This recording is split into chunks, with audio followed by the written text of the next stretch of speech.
Mimi niweke wazi tu mambo machache. Mheshimiwa Spika, hili jambo la deni la taifa, na wananchi walisikilize vizuri. Moja, hatutofautiani tu kuhusu namba, figa, kuhusu jumla ya deni, lakini tunatofautiana kuhusu jambo la kwanza, kuhusu kukopa kwenyewe.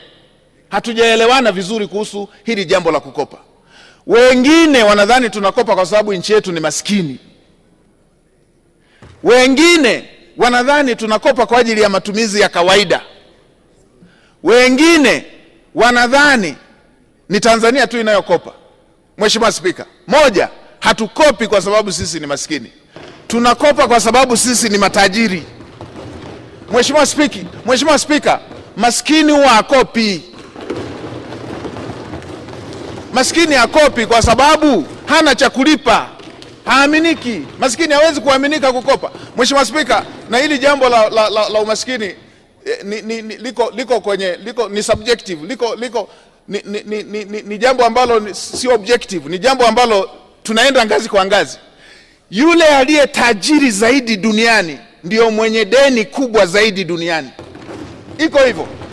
Kwa hiyo sasa hivi ukipanga ukubwa wa madeni, anayeongoza ni yule mwenye uchumi mkubwa zaidi duniani, ndio mwenye deni kubwa zaidi duniani. Hivyo ndivyo ilivyo.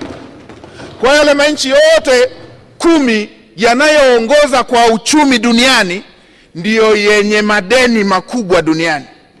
Ukija hapa Afrika, ukipanga chumi kama tunavyopangana, kuanzia nchi yenye uchumi mkubwa zaidi hapa Afrika ndio yenye deni kubwa zaidi hapa Afrika.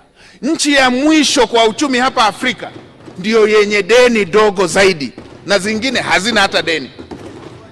Ni kwa sababu gani?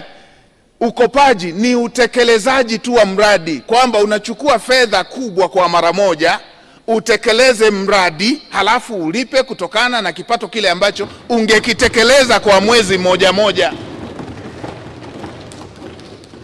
Mheshimiwa Mwenyekiti, hata asiye mtumishi wa serikali hawezi kukopa salary advance. Ukiajiriwa ndo unaweza ukachukua salary advance, halafu unaanza kurudisha kutokana na mshahara unaolipwa. Hii iko hivyo. Kwa maana hiyo, hili ambalo tunafanya, kuliko ujenge reli kutoka Dar es Salaam mpaka Kigoma kwa makusanyo ya mwezi mmoja, Mheshimiwa Mwenyekiti na Watanzania tuelewane, ukichukua malipo ya mwezi mmoja ndo ukaanza kulipia mradi mkubwa kama wa reli, maana yake utamuweka yule anayejenga, yule mkandarasi, kwa miaka 50 au 60. Unachukua fedha ya miaka 20, unaiweka, unalipia ule mradi uanze kukurudishia malipo yake, halafu wewe kwenye makusanyo yale uanze kulipia kila ulichokikopa. Mheshimiwa Mwenyekiti, hata mimi tu hapa deni langu ni dogo kuliko deni la bilionea Msukuma. Msukuma lazima ana deni kubwa. Wewe bilionea lazima atakuwa na deni kubwa kuliko mimi. Hata hapa hivyo. Mbunge wa kawaida hivi ambaye hana mabiashara makubwa, deni lake halilingani na mbunge mwenye mabiashara makubwa. Hivyo ndivyo ilivyo. Yeye atakuwa amekopa salary advance, lakini yule atakuwa amekopa mpaka IFC. Atakuwa amekopa mpaka na mabenki ya nje ya nchi. Hicho ndicho ambacho tunatofautiana kuanzia mwanzo. Hatukopi kwa sababu tuko maskini.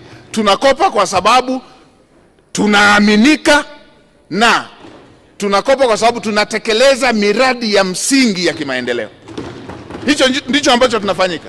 Na sheria moja ngumu sana iliyowekwa kwenye mambo ya mikopo ni ya nchi ya Tanzania. Ndio maana kwa ukanda wa SADC na ukanda wa EAC, nchi moja ambayo deni lake limetajwa kwamba ni himilivu na linafuata masharti ni Tanzania. Na haya si maneno ya serikali wala si maneno ya waziri wa fedha. Ni wataalamu wanaochambua madeni. Wamesema Tanzania ndio nchi ambayo iko na B1 positive kwa nchi zote za EAC na za SADC. Moody's wamefanya mwaka jana, wamefanya na mwaka huu, wamekuja na matokeo yale. Fitch Ratings wamefanya mwaka jana, wamefanya na mwaka huu, wamekuja na matokeo yale. Na imetambulishwa duniani kote. Ingekuwa taarifa ya NBS mngesema hii ni ya serikali. Hawa ni wale magwiji wa kwenye eneo hili. Kwa hiyo Mheshimiwa Spika, niliona niseme hili, na taarifa hizi zinatuambia bado tuko vizuri. Na Mheshimiwa Spika, kuna mchangiaji mmoja alisema kwamba mbona concessional loans zimeongezeka wakati commercial zimepungua. Concessional loans, hii ni mikopo yenye masharti nafuu. Hizi ndo ambazo unaona hizi framework agreement ambazo tunazipata, na tunazipata tu kwa sababu nchi inaheshimika. Na hizi ni nafuu, riba yake ni chini ya 2%. Ni tofauti na kwenda kukopa mkopo wa kibiashara ambao riba yake ni 10%, 12% na kuendelea. Kwa maana hiyo, hii kuongezeka ni akili kubwa sana ambayo rais wetu ameitumia kuhakikisha tunakopa mikopo yenye masharti yaliyopoa. Mtu yeyote anayekopa angetamani apate masharti yaliyopoa. Nchi zingine hawezi wakapata hata hiyo. Lakini hizi ni PR, ni mahusiano makubwa ya nchi yetu na nchi zingine ambazo rais wetu ameyajenga, na hii ni jambo ambalo linasaidia. Lakini la mwisho ni waondolee hofu wa Tanzania. Hamna siku Mtanzania atagongewa nyumbani kwake na mkusanya madeni kwamba unadaiwa hapa nchi yako ilikopa. Hamna siku hiyo. Haya ni matumizi ya serikali. Haya ni matumizi ya serikali, yatakuwepo kwenye bajeti za serikali, kwa sababu hicho ndicho ambacho kinafanya nchi inakopa kwa kuangalia bajeti za serikali.